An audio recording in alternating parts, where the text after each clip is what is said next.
The White House announcing new emergency funding that they want for the crisis on the border. This as the president heads to Texas today. Congressman Paul Ryan joins us live now from our nation's capital. Good morning, Congress. Hey, good morning, Steve, Brian, Anna. How you doing this morning? Great to have you. You know, the president is asking for $3.7 million for new detention facilities, Border Patrol agents in overtime, more judges, but nothing about securing the southern border. Right. Are you going to give him the money if they don't fix the border first? Well, I think you put the nail right on the head, which is we don't have a credible plan from the president to fix the root cause of the problem here, which is we don't have a secure border. This is a supplemental that treats symptoms, doesn't address the fact that people are breaking the laws and our border is not secure. This is why we think the president needs to show us what is his plan to actually secure the border to prevent this from happening in the future. And part of this is the president's own doing with his own executive orders. Part of this is a law that says relocate people within the interior of the country. We think that ought to be addressed. But more importantly, where is the plan to actually secure the border, to prevent this from happening, to prevent these illegal crossings in the first place? And that's what we think is lacking in this supplemental request. Yeah, is this just a Band-Aid? Is it something where the president is going to have to come back and ask for billions more dollars in a few months or next year? Well, that's the whole point, which is where is it? The administration has been so ambiguous on this crisis. We know it's a fact that he has given us mixed signals. And that's why people think they can come here and bring their kids and that they'll be taken care of. So I think part of this is of the president's own making.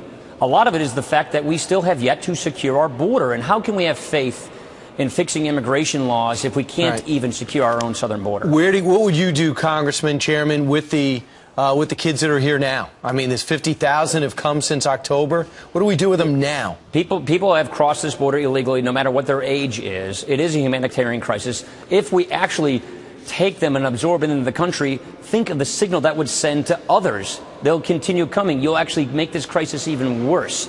So there is a rule of law issue here, and you don't want to have the moral hazard of inducing more humanitarian crises. So you have to say this border is secure. You can't come into this country illegally. There are legal methods for doing it. That's the way to go. And we need to have a credible plan for the administration on addressing the root cause of this problem, not simply treating symptoms. Yes, we need more Border Patrol. We need more detention facilities. But that's in addition to actually having a plan to credibly secure the border, which we have yet to see from this administration. Exactly. Well, we'll see what comes out of the meeting today with the president and Rick Perry.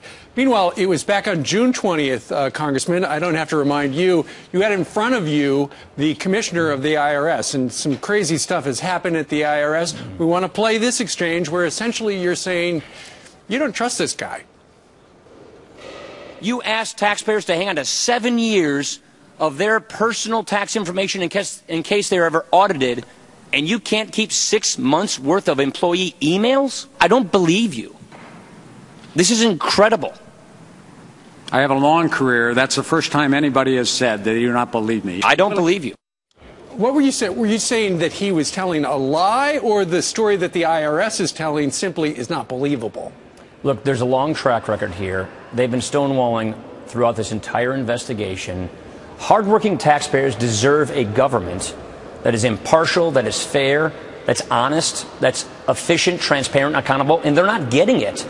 We see our job as getting that kind of government for the taxpayers who pay for the government in the first place.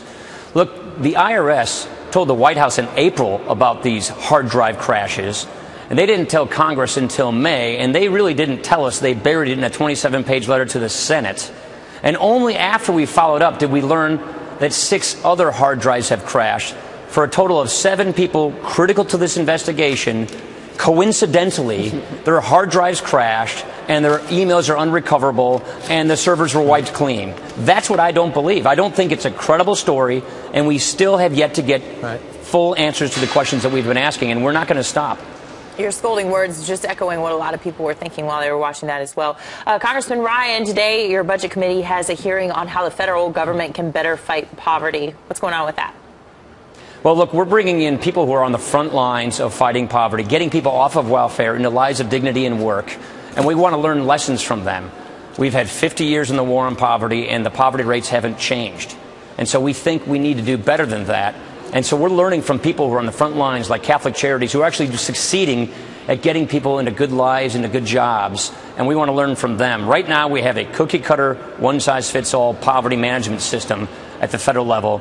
And we think we need to do another round of welfare reform like we did in the late 1990s. I know you're spending a lot of time in the inner city, going to some of the inner city churches, trying to find out what's going on to better learn, because that's not the upbringing you've had.